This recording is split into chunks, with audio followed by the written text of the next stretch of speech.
What up, y'all? This is ASTRODIM here. Hey.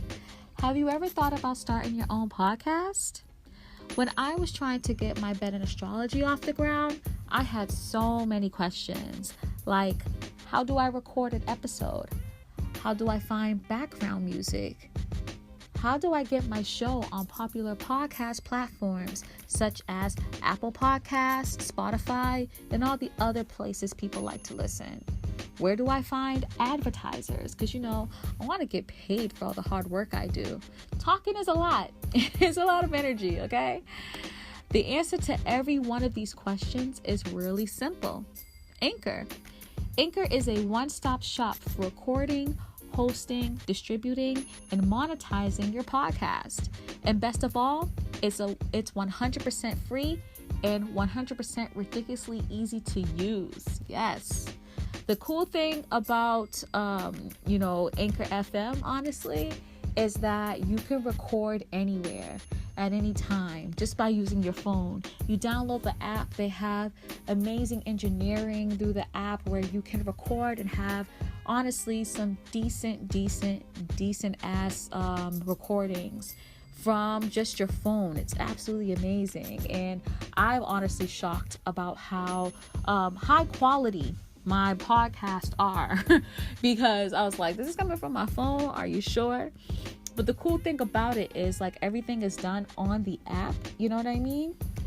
And so once I'm done recording and once I finally make the established connections with the distributors, as soon as I'm done, it goes immediately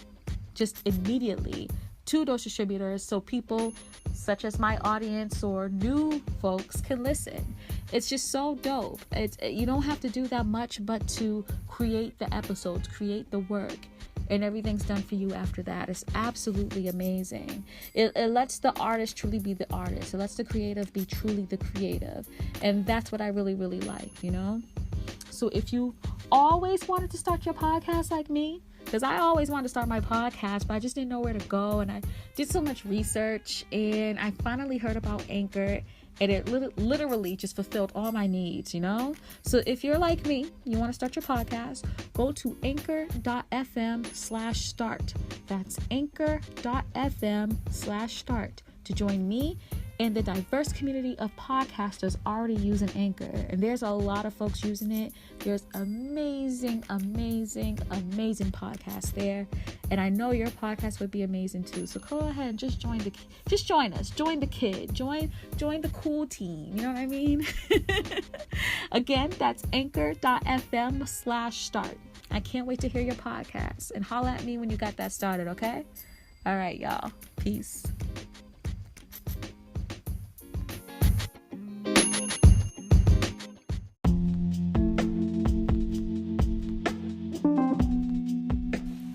Hey y'all, this is AstroDim here doing the Daily Moon Horoscope reading for March 8th, 2019. How's the new moon for you guys? Are y'all okay? Are y'all okay? You still okay, baby? I know. Trust me, I know. But, this is all for the best. Just keep remembering this is all for the best, okay? So let's talk about this moon right here. The moon throughout the day is going to mostly, at least in the afternoon, for the, American folks, be in the second decade of Aries. If you're on in the eastern part of the world, again, Africa, Asia, Europe, Aries is going to be, the moon's going to be in the first decade of Aries a lot of your days. So I would suggest you listening to the March 7th daily horoscope reading. I think that'll be the most helpful for you. Okay. But for us America's folks, North, Central, and South, what a F. We are experiencing a lot of the day, at least the waking day, with the moon being in Aries. Okay, the moon being the second decade of Aries. So yeah, with that energy, the second decade of Aries, Overall, of course, it's ruled by Mars, but co-ruled by the moon. I cannot talk today. Co-ruled by the sun. Okay. And so with this energy, I feel like for the most part, we are like emotionally, we want to like take action on things. It kind of gives me the vibe of Cancer. But we are like highlighting certain aspects in our life that we want to make changes to first, and kind of verifying like, hey, am I really passionate enough to kind of move forward into this thing, to like take action to this thing. And then when we are okay with it, then we'll go ahead and take action. The reason why I say that is because, sun is connected to period is fixed in itself, and it's connected to fixed energy. And so, it kind of reminds me of Leo. Leos want to make sure they want to kind of fixate on something before they go ahead and do it. It's the same type of energy here. It's going to be a mixture of that Aries and sun energy of, okay, I want to take action on this thing. I want to do it now, but I have to make sure I want to stick to this motherfucker. You get what I'm saying? So that's how we're kind of on an emotional state. You know what I mean? Seeing we have an emotional connectivity to the actions that we want to take, seeing if it's going to stick, and then reacting in that way. You know what I mean? So definitely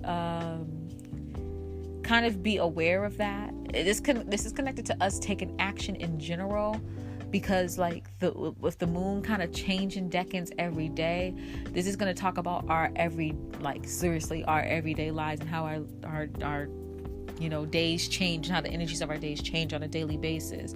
But this is also not just talking about our everyday changes, but how we feel emotionally about it. You know what I mean? And so you have to kind of see it in that end too, because we are talking to moon after all, right? All right. So I think too, another thing as well is that we're going to want to take actions onto like our talents or our creativity and the things that we kind of enjoy. We want to take action on those things, meaning we will want to kind of keep practicing those things, especially if we have some emotional connection to it. So for instance, say that you are a great singer, really haven't done much about it, but you've always wanted to sing. You're going to probably want to take action during this day and kind of plan things out and try to get things done this day to go ahead and push forward with that singing career. Now again, remember, we are during Mercury retrograde season, so maybe taking action on those things is probably not the best option, but planning would be excellent. Okay. Planning when around like April, when the retrograde stops, like planning up until April and then like dropping when retrograde's done. That's probably going to be your best option. That's probably going to be the best thing for you to do. All right. So go ahead, baby, and plan. All right. All right. So let's talk about some of these aspects that are happening. Okay. I think I will not do semi-sextiles and conjuncts today. Okay. I'm not going to do those today. Well, actually there isn't any anyway, because, kind of technically, because later on in the day the moon is going to be moving into and in conjunct with Mars, but we're not going to be talking about that. Okay. So the moon is going to be trine Jupiter finally, right? The moon's been playing Jupiter for a while, but the moon's going to be trine Jupiter. So we're going to have, first of all, an abundance of excited energy, an abundance of fiery, passionate energy. Okay. And so that's really exciting, to get, feeling passion within something, regardless if it's a relationship, a hobby, whatever. It's really enjoyable and really fun. Okay. With the moon being trine Jupiter, though, Jupiter is definitely connected to good fortune and stuff like that. So, you might be emotionally excited about something that happened to you and you're really, geeked about it. You got to see where Jupiter is transiting at the moment to kind of see what that thing is. Maybe even look at where Moon is at. Moon might be able to give you a clearer vision of that situation too, but most likely Jupiter. This is also kind of connected to you finding something that you emotionally resonate with on a philosophical level, a belief, a philosophy, a concept, a culture, whatever. But you kind of, it could be something so small that you've already been fucking with, but you just have this appreciation of this thing, this new knowledge that you figured out, or just appreciation in general of something that you believe in. Okay, those certain moments where you're reflecting on a concept that you got hip to a couple of years ago and you're like, thank God I found this thing, it really changed my life, and you just reflect on it and you're so happy. These are these type of days. This is those type of days, you get what I'm saying?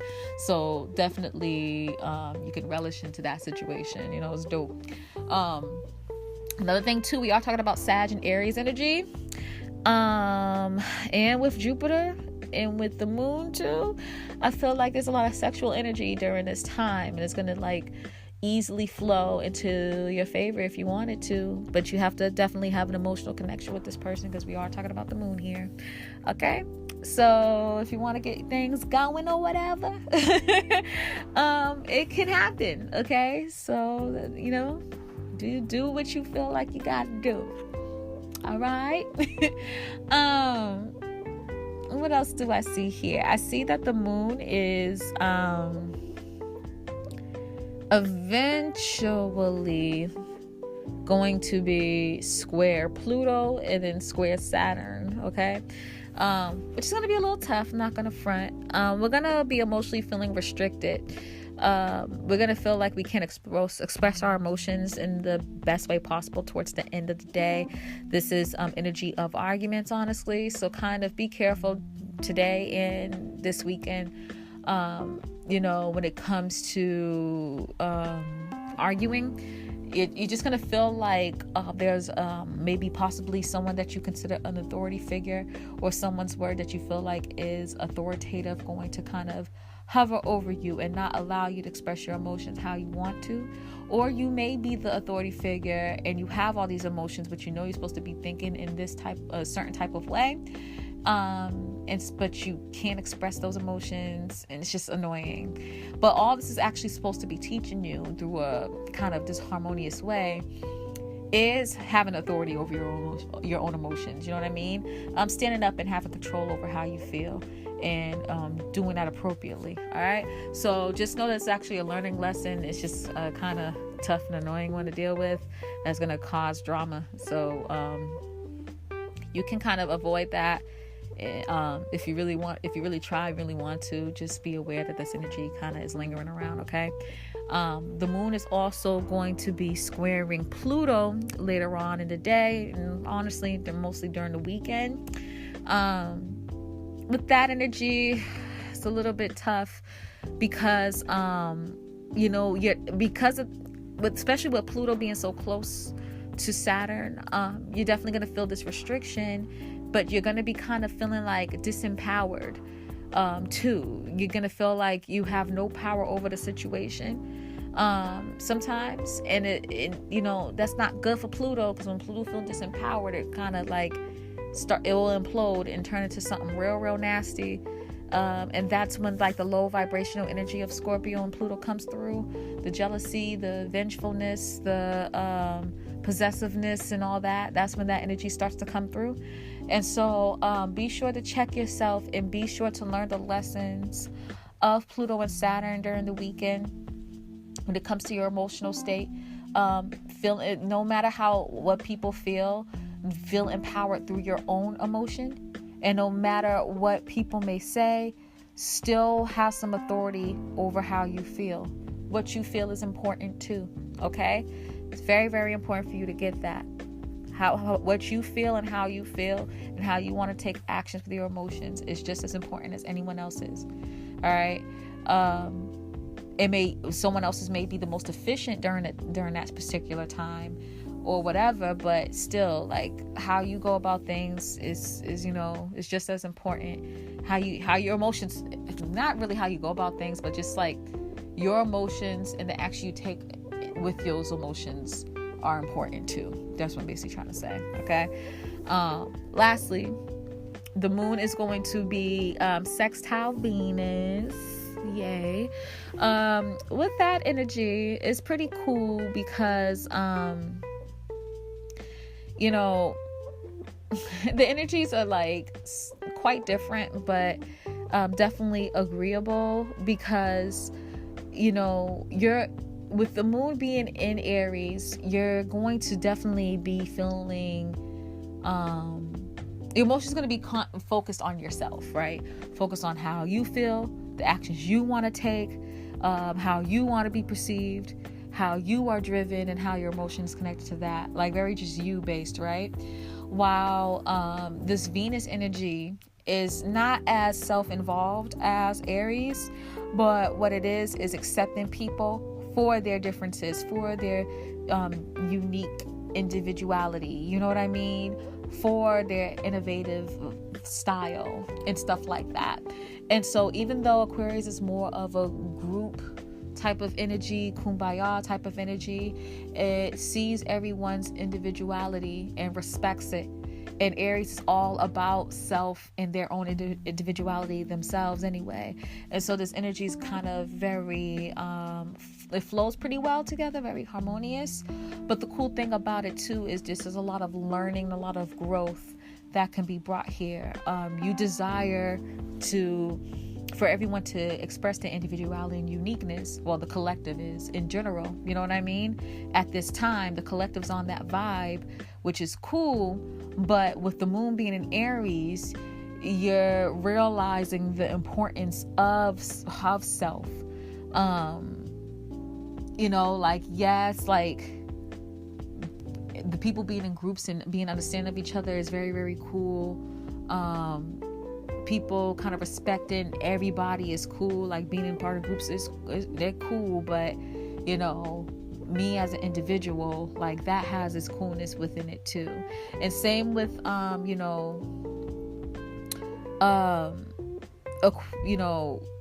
Aries learning from Aquarius to think, just know that yes, you and yourself is important, but picture if people came together, respected all their individualities and their uniquenesses, and came together and worked together to accomplish something. Imagine how powerful that is, you know what I mean? And so you're kind of balancing the energies, learning from each other in a harmonious way. Plus with moon sextile Venus too, like you're kind of connected to what you emotionally desire just off the rip anyway. And you're realizing too that some of your desires are a little bit different, are a little bit offbeat, and that's okay. And you're coming to accept them and realizing, hey, that's me and that's what I like, and it's cool. So it's dope energy overall. Okay, so that's what I'm seeing for March 8th, 2019. I hope you guys like this reading. I hope it was helpful. Okay, please comment, like, subscribe, share, care, and all that good stuff. If you're on my podcast, my Bed and Astrology, hey, make sure you leave me a voice message or shoot me an email, whatever. I'd like to hear from you. Not really an email. I'm probably best to connect with on Twitter. So hit me up on Twitter. Or if you're a patron, hit me up on Patreon. That'd be dope. I'll probably contact the Patreon folks quicker than anybody else, honestly, because y'all are my priority. Y'all really are, though. So shout out to my patrons too for supporting the kid. I really do appreciate that, by the way. Y'all are awesome as fuck. Thank you. If you're interested in being a patron on ASTRODIM'S Patreon, go ahead to patreon.com/ASTRODIM. If you're interested in reading, go to etsy.com/shop/ASTRODIM. Yes, baby, yes. My readings are dope. I'm 5-star, bitches. Check me out. All right, have a good weekend. Peace.